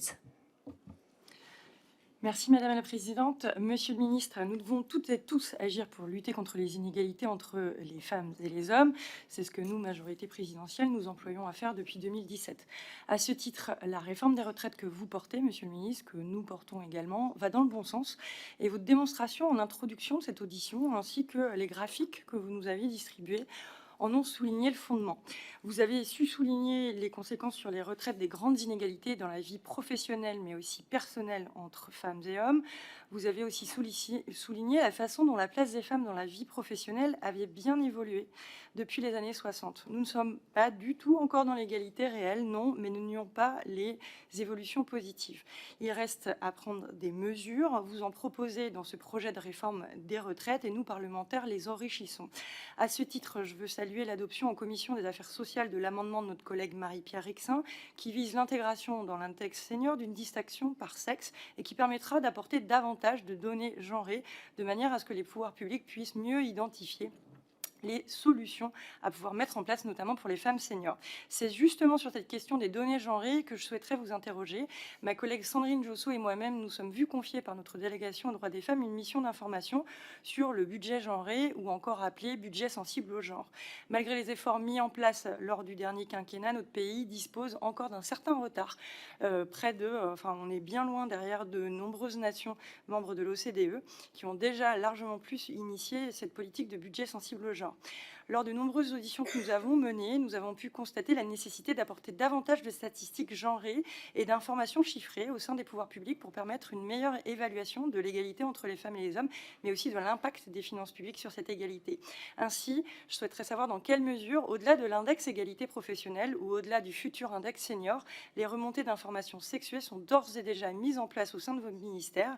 Et par ailleurs, pourriez-vous nous faire part de vos réflexions sur la systématisation de la récolte des données distinguant le sexe pour les champs relevant de votre ministère? Je vous remercie. Merci, Monsieur le ministre. Merci Madame la Présidente. Peut-être en deux mots d'abord pour dire que l'amendement, mais je l'ai évoqué tout à l'heure, l'amendement à l'initiative de Madame Rixain qui a fait l'objet d'un avis favorable en commission sur le caractère genré des indicateurs et de la manière dont sera construit l'index senior est un amendement pour lequel le gouvernement donnera un avis favorable. Nous considérons que c'est utile et cela renvoie d'ailleurs à l'intervention de Madame Clapeau. Ça permettra d'avoir quelque chose de plus efficace en termes de maintien dans l'emploi et de lutte pour l'égalité professionnelle femmes-hommes. Ça, c'est la première chose. La deuxième chose, pour vous dire que sur la question du budget genré, ça échappe désormais à mes compétences, mais j'ai bien en tête les difficultés méthodologiques qu'on avait rencontrées il y a maintenant quelques années pour le faire. Et l'objectif que nous avions alors était de voir quelles étaient, dans toutes les politiques publiques, lorsque j'étais en charge des comptes publics, dans toutes les lignes de dépenses comme dans les lignes de recettes ou de dépenses fiscales, quels étaient les impacts en matière d'égalité professionnelle, comme on essaye aussi de les mesurer sur des questions liées à l'environnement et à la protection de l'environnement. Les données dont nous disposons au ministère ont un caractère genré dans la plupart des cas. Mais il y a encore un énorme travail à faire, y compris sur les remontées d'informations dont nous disposons dans des cadres plus collectifs. Dès lors que les informations qui nous remontent échappent à des systèmes d'information assez élaborés comme la DSN, ils ne sont pas toujours accompagnés d'une catégorisation, en tout cas d'une capacité à les genrer. Ça fait partie des sujets sur lesquels on peut, je crois, progresser. Et si votre mission d'information nous permet d'avoir quelques pistes, on en sera aussi très preneur. Je vous remercie. La parole est à Sophie Panenacle.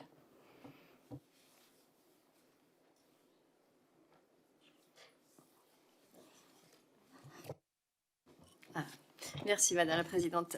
Monsieur le Ministre, je tiens tout d'abord à vous remercier, vous et votre équipe, pour votre écoute et la prise en compte, ou pas d'ailleurs, mais ça nous verrons plus tard, de nos demandes. Vous l'avez dit, au-delà de l'égalité salariale, qui est le premier levier d'action, cette réforme nous donne dès aujourd'hui l'opportunité d'améliorer la retraite, la situation des femmes. Et un des dispositifs intéressants proposés par ce projet de loi est l'assurance vieillesse du parent au foyer.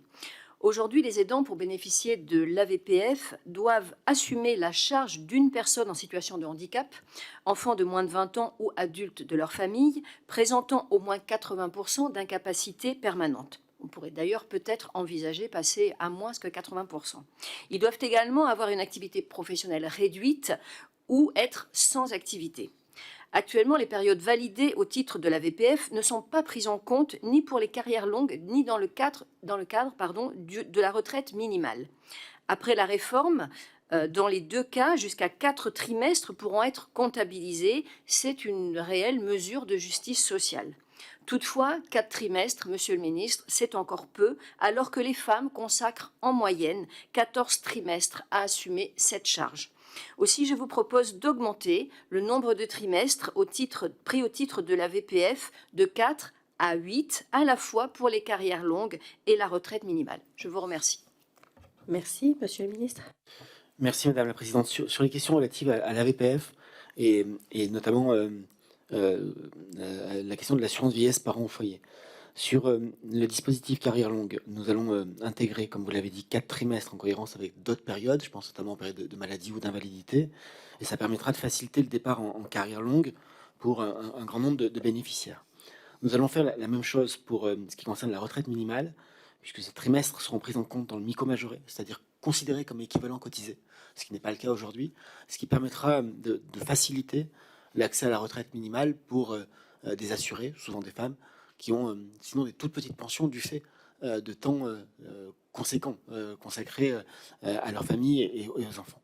Nous allons devoir fixer là aussi un plafond pour la prise en compte de trimestres validés au titre de la VPF dans le calcul de l'éligibilité à la carrière minimale, et il sera très certainement supérieur à 4 trimestres, de manière à être plus protecteur que dans le cadre du dispositif carrière longue, pour lequel nous souhaitons plutôt une articulation avec les autres dispositifs de validation de trimestre.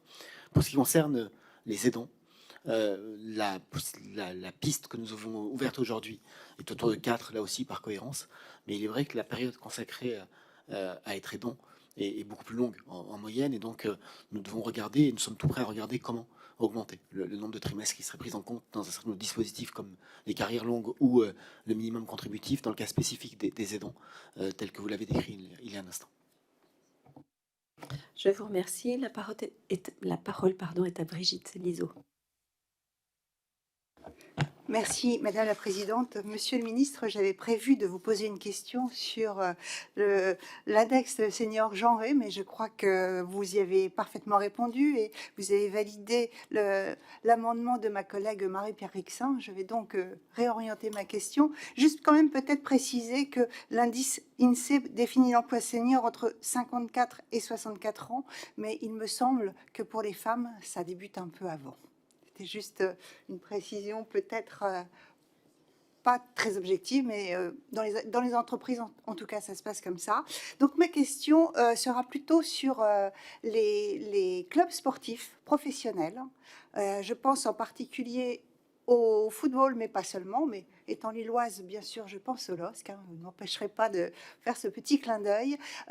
Ces entreprises qui ont souvent plus de 300 personnels n'envisagent pas la possibilité de pouvoir inclure les sportifs de haut niveau professionnels dans cet index senior. Merci. Je vous remercie, Monsieur le Ministre. Et une question peut-être une réponse, pardon, à Madame la députée à 2 niveaux. D'abord, il y a parfois des évidences qui s'imposent lorsqu'on est face à des situations très très particulières comme celle des clubs de sport professionnels. On sait très bien que l'effectif professionnel a du mal à être un effectif senior. C'est triste pour tous ceux qui pratiquent, mais c'est malheureusement comme cela. Donc évidemment qu'il y aura un examen au cas par cas et qu'il faut faire attention à ce type de situation très particulière. Par contre, votre question m'amène à souligner un deuxième point. Dans le cadre de la construction de l'index senior, nous sommes convaincus qu'il faut laisser la possibilité, je dis bien la possibilité, non pas l'obligation, aux branches professionnelles de se saisir des indicateurs et des critères et avoir la possibilité de les adapter à leur situation démographique.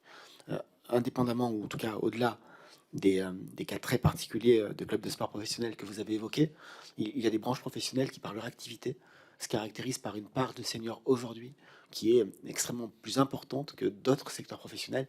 Et il faut tenir compte de ces points de départ différents si on veut construire un index qui est de la pertinence et qui donne des résultats. Merci, Monsieur le Ministre. La parole est à Émilie Chandler. Merci Madame la Présidente. Monsieur le Ministre, chers collègues, ma question concerne l'emploi des femmes dans les territoires ruraux. Monsieur le Ministre, ma question porte sur la surreprésentation des femmes dans les activités d'hébergement médico-social, social et action sociale sans hébergement dans ces territoires. Elles sont 19,8% en milieu rural, c'est 8,4 points de plus qu'en milieu urbain, où elles sont réparties de manière plus homogène selon les catégories de professions. Cette surreprésentation n'est pas sans poser de questions, puisque l'on peut y lire une forme de résignation de la part des femmes qui ne font pas toujours le choix de ces emplois. Monsieur le ministre, dans l'agenda rural présenté en 2019, la place des femmes était marginale, notamment en matière d'emploi. Je souhaiterais donc savoir quelles sont les mesures envisagées pour prendre en compte cette spécificité du travail des femmes dans le milieu rural et comment la réforme envisagée apporte-t-elle une réponse à ce sujet, si elle existe. Je vous remercie, Monsieur le Ministre. Merci Madame la Présidente. Madame la députée, la réforme des retraites, non, parce que c'est un peu plus éloigné de ce champ. Par contre, nous travaillons sur un autre aspect, un autre projet, qui est le chantier qu'on a appelé France Travail, avec la volonté de réorganiser. Ça fait d'ailleurs écho à ce que Madame Capot évoquait tout à l'heure, avec une attention particulière à l'emploi des femmes et des seniors, et particulièrement des femmes seniors dans les territoires. L'objectif est d'avoir une très très bonne coordination des acteurs de l'emploi, public en priorité, mais aussi privé, de s'appuyer sur, y compris les associations, de s'appuyer sur l'ensemble des réseaux, et d'avoir une gouvernance qui soit la plus territoriale possible pour que les priorités d'action en matière d'accès à l'emploi, d'accès à la formation, de maintien dans l'emploi, de perspectives professionnelles, soient adaptées territoire par territoire. Et il n'y a aucun doute, à mes yeux en tout cas, dans mon esprit, que dans les territoires les plus ruraux, ces questions genrées finalement, ou de surreprésentation de tel ou tel sexe dans la composition démographique d'un métier doivent être prises en compte. Mais on va plutôt le renvoyer à une gouvernance territoriale, et avec le souhait que les intercos, les missions locales, départements et régions, y compris au titre de leurs compétences d'insertion ou de leurs compétences de formation, soient capables, mais ça je n'ai pas de doute non plus, de se mettre autour de la table et d'avoir des réponses très spécifiques à ces questions-là sur chacun des territoires. Et ça renvoie aussi d'ailleurs, indépendamment du secteur de l'hébergement médico-social que vous avez évoqué, cela renvoie aussi aux difficultés qu'on rencontre en matière de mobilité, de logement et de garde d'enfants, puisque ça a été évoqué à plusieurs reprises, qui ne trouveront pas de solution véritablement efficace à un niveau totalement national, mais plutôt à un niveau local, en faisant en sorte que les bons acteurs aux bons endroits se mettent d'accord sur les priorités et sur la manière d'avancer. Je vous remercie, Monsieur le Ministre. Nous arrivons au terme de cette audition. Il me reste à vous saluer, à vous remercier infiniment de vous être prêté à notre demande de réponses systématiques à nos questions. Je ne sais pas, chers collègues, comment vous avez vécu cette audition. À titre personnel, je trouvais ça extrêmement dynamique et très plaisant, avec un ministre qui maîtrise bien ces sujets. Donc c'est très agréable pour nous. Peut-être, en tout cas pour ma part, acter cette notion de vouloir éradiquer cette différence de pension entre les femmes et les hommes à l'horizon d'une génération. Dire que pour nous, ça nous donne l'opportunité de travailler sur un peut-être futur projet de loi lié au travail, avec ces trois causes que j'évoquais au démarrage, à savoir l'égalité finalement salariale, continuer de travailler sur le sujet, l'accessibilité à des métiers sur lesquels les femmes vont peut-être moins et qui sont très rémunérateurs, et enfin travailler sur le fait qu'elles travaillent plus finalement lié à leur maternité, parentalité et leurs choix familiaux en tant qu'aidante. Donc vous pourrez compter sur notre délégation aux droits des femmes pour faire des propositions et donner des éléments en tout cas pour structurer ce temps de travail pour les femmes qui sera, je suis certaine, des avancées importantes. Merci à vous. Il me reste à vous donner rendez-vous mercredi 15 février à 16h30 pour l'audition de Madame la Ministre Agnès Firmin Lobodo. Merci à vous. Bonne soirée.